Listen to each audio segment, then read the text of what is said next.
Assalamualaikum. Itulah tadi beberapa anggrek bulan yang di video sebelumnya sedang spike, sekarang sudah mekar.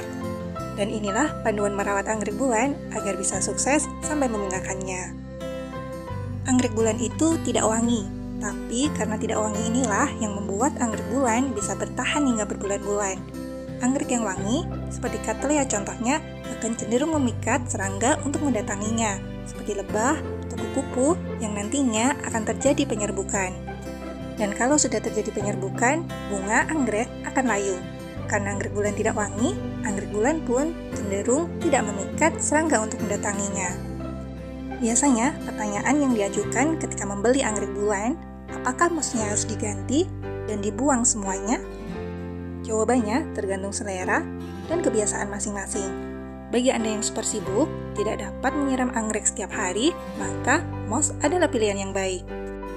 Kalau masih takut mouse-nya tidak cepat kering, bisa menggunakan pot gerabah. Dengan pot gerabah seperti ini, media mouse biasanya bisa kering dalam waktu 4-5 hari. Kelebihan lainnya yaitu saat kita melakukan pemupukan pada anggrek. Karena mouse tidak cepat kering, pupuk akan tersimpan lama dalam media sehingga anggreknya pun bisa makan lebih lama. Kalau teman-teman menanam anggrek bulan dengan cara ditempel atau ditanam di pot dengan media pakis atau arang yang biasanya 1 hari langsung kering, di atasnya bisa ditambahkan sedikit moss agar kelembabannya lebih terjaga. Jadi, ketika dipupuk, karena medianya tidak cepat kering, anggreknya pun bisa menyerap nutrisi secara maksimal. Karena anggrek bulan, jenis-jenis hybrid terutama biasanya membutuhkan banyak nutrisi agar bisa berbunga. Apakah media moss hanya akan membuat anggrek bulan mengalami busuk akar? Baik media moss atau media arang sekalipun, anggrek bulan tetap bisa mengalami busuk akar kalau salah teknik penyiramannya. Penting, siramlah anggrek ketika medianya sudah kering. Agar di dalam pot, akar anggrek tetap mendapatkan sirkulasi udara yang baik, bisa menggunakan pot gerabah yang banyak pori-porinya, atau jika menggunakan pot plastik bisa diberikan banyak lubang. Selanjutnya, mengecek kesehatan anggrek juga penting agar nantinya kita bisa mendapatkan anggrek bulan yang berbunga. Anggrek bulan itu tipe terus terang, jadi sangat mudah untuk membaca kondisi anggrek bulan. Anggrek bulan yang sehat, daunnya tegak dan kokoh. Kalau daunnya keriput dan medianya kering, berarti anggreknya dehidrasi dan kita perlu melakukan penyiraman. Tapi, kalau daunnya lemas, padahal medianya cukup basah, yang perlu kita cek adalah akarnya. Anggrek bulan yang kelebihan air atau overwatering, biasanya daunnya juga lemas, terlihat tidak kokoh, bahkan ada yang keriput karena akarnya tidak dapat menyerap air secara maksimal. Dari kondisi kering, berwarna putih keperakan, akar anggrek bulan yang mengenai air atau ketika disiram akan berubah menjadi hijau.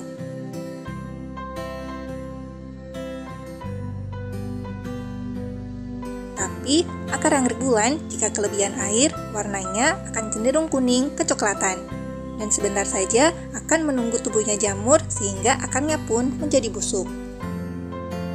Jika hanya beberapa akar yang terlihat kuning kecoklatan, bisa langsung dipotong dan biarkan saja akar yang masih sehat.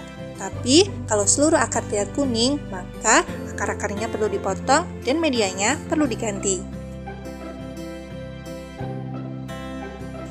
Pertanyaan berikutnya, apakah anggrek bulan yang selesai berbunga, tangkai bunganya harus dipotong habis? Jawabannya, apapun keputusannya, ada kelebihan dan kekurangannya. Jika teman-teman menginginkan anggrek bulan yang fokus pada pertumbuhannya setelah selesai berbunga, maka baiknya tangkai bunganya dipotong habis.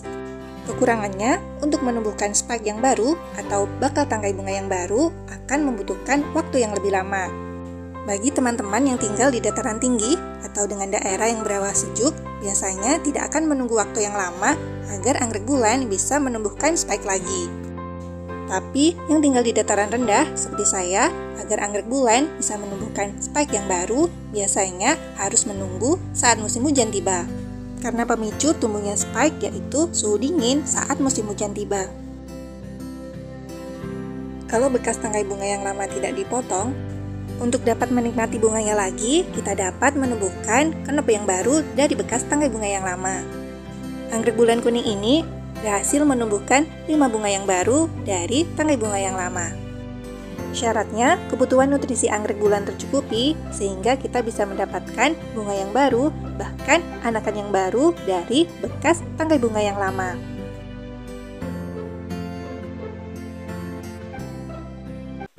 Anggrek bulan ini saya tanam dari usia remaja dan sampai berbunga membutuhkan waktu 4 bulan tumbuh spike. Daunnya lebih kecil, tidak selebar daripada anggrek bulan dewasa yang biasa kita beli dari nursery. Jumlah bunganya memang sedikit karena baru belajar berbunga, tapi kelebihan merawat anggrek bulan dari usia remaja, anggrek bulannya lebih tahan banting. Anggrek bulan saya ini jarang saya berikan fungisida dan sering kehujanan, tapi tidak mudah busuk daun. Jadi, merawat anggrek bulan itu ternyata mudah. Demikian video kali ini, sampai jumpa di video selanjutnya.